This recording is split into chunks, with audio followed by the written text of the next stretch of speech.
नमो नमः। ओम नमः शिवाय। मुझे आशा है आपने पहले के वीडियो सुने होंगे, क्योंकि आगे हम बहुत डीप में जाने वाले हैं, तो वो समझने के लिए आपको वो सारी चीज़ें समझनी बहुत ज़रूरी है। एक स्वस्थ मनुष्य 48 मिनट में 720 बार श्वास लेता है, यानी एक दिन और रात में 21,600 श्वासोच्छ्वास होता है। एक माह में 1,48,000 श्वास, यानी एक साल में 77,76,000 श्वास लेता है।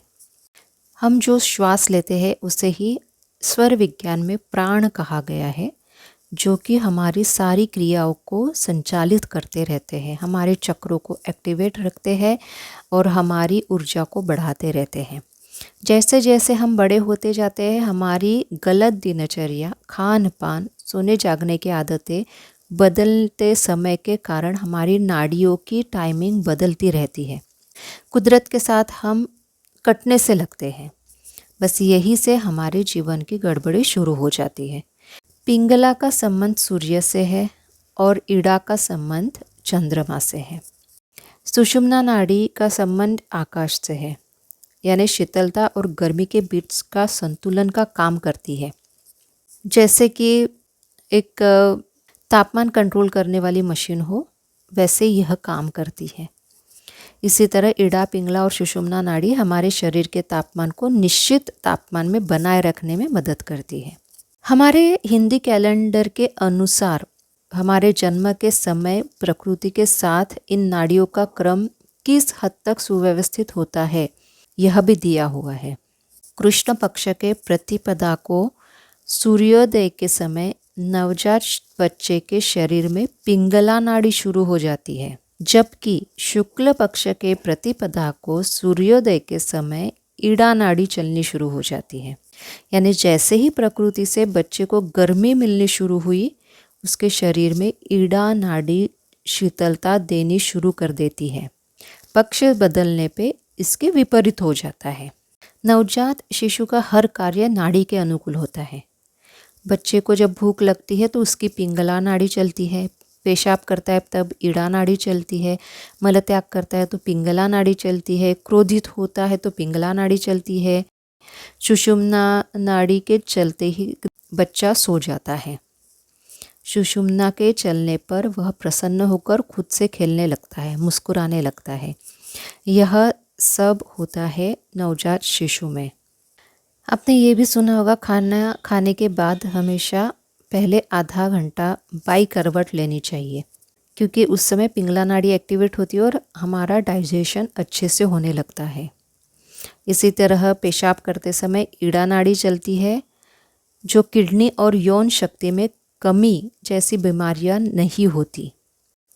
इसलिए हमेशा स्वर विज्ञान के अनुसार जब आपकी ईड़ा नाड़ी चल रही हो तब आपको पेशाब और ऐसे काम करने चाहिए। जब आपकी पिंगला हो तो आपको मल त्याग करना चाहिए। स्वस्थ शरीर के लिए हर महीने के 15-15 दिन के 2 पक्ष होते हैं। 15 दिन चंद्रमा निकला होता है, रात में उजाला होने की वजह से उस शुक्ल पक्ष कहते हैं। 15 दिन चंद्रमा नहीं होता, रात अंधेरी होती है, इसलिए उसे कृष्ण पक्ष कहते हैं। हिंदी कैलेंडर में पहली तारीख को प्रतिपदा कहते हैं, दूसरी को द्वितीया, ऐसे ही पूरी अमावस्या पूर्णिमा तक चलती है। 15वीं तारीख जब पूर्णिमा होती है या अमावस्या होती है, फिर पक्ष बदल जाता है। स्वस्थ शरीर के लिए नाड़ी की आदर्श स्थिति कैसी होनी चाहिए? तो शुक्ल पक्ष की प्रतिपदा को सूर्योदय के समय ईड़ा नाड़ी चलनी चाहिए, जबकि कृष्ण पक्ष की प्रतिपदा को सूर्योदय के समय पिंगला नाड़ी चलनी चाहिए। जो भी नाड़ी चलेगी वह 3 दिन चलकर बदल जाती है। यानी मान लीजिए कि आपने शुक्ल पक्ष की प्रतिपदा को सूर्योदय के समय ईड़ा नाड़ी चलाई, तो वह 3 दिन तक चलेगी। चौथे दिन सूर्योदय के समय बदलकर पिंगला चलेगी। हर 3 दिनों में वह आगे भी बदलती रहेगी। फिर पक्ष बदलने पे, जैसे कि कृष्ण पक्ष शुरू होगा तो प्रतिपदा के दिन सूर्योदय के समय अपने आप पिंगला नाड़ी चलने लगती है। हमारी सांस का सूर्य और चंद्र से कैसा आश्चर्यजनक जुड़ाव है ना। सूर्य के साथ नाड़ी का मिलान करके आप चौंकाने वाले सुखद नतीजे पाएंगे। आप पाएंगे कि आपको भूख लगते समय पिंगला चलती है, जब मलत्याग करोगे तो भी पिंगला चलती है, यानी आप फिर से कुदरत के साथ जुड़ने लगेंगे। अगर ऐसा नहीं हो रहा है तो आप इसे चेंज कर सकते हैं और अपने हेल्थ को ठीक कर सकते हैं। अगर ये सब चीज़ें आपको नहीं समझ में आ रही है तो नीचे कमेंट बॉक्स में लिखिए, हम लोग लाइव सेशन लेंगे और उसमें आपको सब सिखाएंगे कि यह कैसे करना होता है। नाड़ी के मिलान के लिए आपको प्रतिपदा को भी इंतज़ार करने की ज़रूरत नहीं होती है, ठीक है। इसे आप कैसे समझेंगे? कृष्ण पक्ष की 1, 2, 3 तारीख को पिंगला नाड़ी चलनी है, 4, 5, 6 को इड़ा, 7, 8, 9 तारीख को पिंगला, 10, 11, 12 को इड़ा, 13, 14, 15 को पिंगला और इसके बाद शुक्ल पक्ष शुरू हो जाएगा।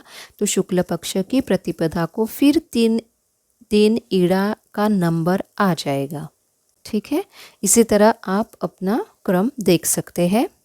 अगर सुबह उठते ही आप चेक करेंगे, आपके सामने एक कैलेंडर लगा के रखिए कृष्ण पक्ष और शुक्ल पक्ष का, और देखते जाइए कि कौन सा पक्ष चल रहा है और कौन सी तारीख, यानी प्रतिपदा, द्वितीया, तृतीया, ये देखनी है, ना कि इंग्लिश कैलेंडर की तरह देखना है।